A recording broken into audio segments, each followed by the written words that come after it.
नमस्कार दोस्तों, स्वागत है आपका आपके अपने चैनल फैक्ट्स कारपेट में। 25 फरवरी 2026 यही वो दिन है जिसके लिए 1 करोड़ से ज़्यादा केंद्रीय कर्मचारी और पेंशनभोगी टकटकी लगाए बैठे हैं, क्योंकि 8वें वेतन आयोग की दिशा यहीं से तय होनी है।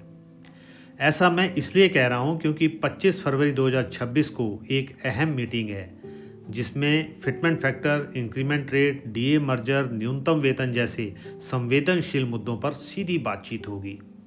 यही वजह है कि सभी केंद्रीय कर्मचारी और पेंशनर्स इसे आर पार की लड़ाई मानकर चल रहे हैं। कई रिपोर्ट्स में बताया गया है कि यह मीटिंग वेतन आयोग की टाइमलाइन को तेज कर सकती है और सरकार पर जल्द नतीजे पर पहुंचने का दबाव भी बनाएगी।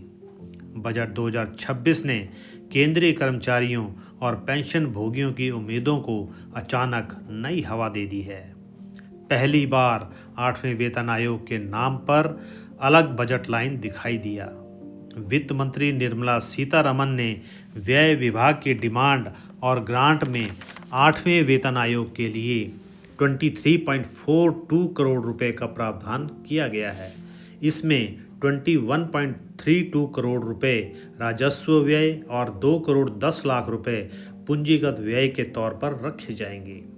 यह पैसा सैलरी बढ़ाने के लिए नहीं, बल्कि आयोग के office staff, research, data collection और प्रशासनिक खर्चों के लिए होता है। मैसेज क्लियर है कि सरकार अब सिर्फ घोषणा के स्तर पर नहीं, प्रक्रिया और जमीनी स्तर पर उतर चुकी है।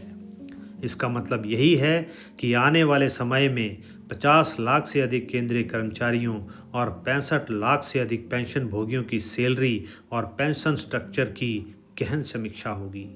यही कारण है कि 25 फरवरी की बैठक को अत्यंत निर्णायक माना जा रहा है।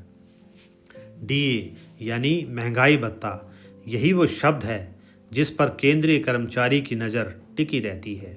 डीए का मकसद साफ होता है, बढ़ती महंगाई से सैलरी को बचाना। जैसे जैसे महंगाई बढ़ती है वैसे वैसे डीए भी बढ़ता जाता है।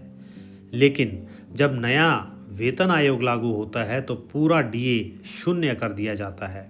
जमा हुआ डीए बेसिक सैलरी में मर्ज कर दिया जाता है। इसके उपरांत फिटमेंट फैक्टर के आधार पर नई सैलरी तय होती है। यहीं से असली गणित शुरू होता है। 8वें वेतन आयोग में फिटमेंट फैक्टर को लेकर सबसे बड़ा विवाद है। 7वें वेतन आयोग में फिटमेंट फैक्टर 2.57 था। वर्तमान में कर्मचारी संगठन इसमें बढ़ोतरी की मांग कर रहे हैं। फिटमेंट फैक्टर को कम से कम 3.00 से 3.25 तक करने की मांग रखी गई है। इसके साथ ही एनुअल इंक्रीमेंट को 3% से बढ़ाकर 5% करने की मांग भी जोर पकड़ रही है। अगर कर्मचारी संगठन की मांगों को स्वीकार कर लिया जाता है तो सैलरी स्ट्रक्चर में अच्छी खासी बढ़ोतरी देखने को मिल सकती है। न्यूनतम वेतन 18,000 से बढ़कर 54,000 तक पहुंच सकता है। अंतिम फैसला वेतन आयोग और सरकार को लेना है। सरकार के सामने सबसे बड़ी चुनौती यही है कि कर्मचारियों की मांगें और सरकारी खजानों के बीच कैसे संतुलन बनाया जाए। सरकार एक तरफ बढ़ते वित्तीय बोझ को देख रही है तो दूसरी तरफ कर्मचारियों की नाराजगी को नज़रअंदाज करना भी आसान नहीं है। बजट 2026 में फंड का बंदोबस्त कर सरकार ने यह संकेत तो दे दिया है कि वह पे कमीशन के मुद्दे को टालना नहीं चाहती, लेकिन सैलरी स्ट्रक्चर बढ़ोतरी का आकार क्या होगा, यह सवाल अभी तक बना हुआ है। 25 फरवरी की बैठक के बाद क्या निष्कर्ष निकलता है, इसका सभी केंद्रीय कर्मचारियों और पेंशन भोगियों को बेसब्री से इंतजार है। जय हिंद, जय भारत।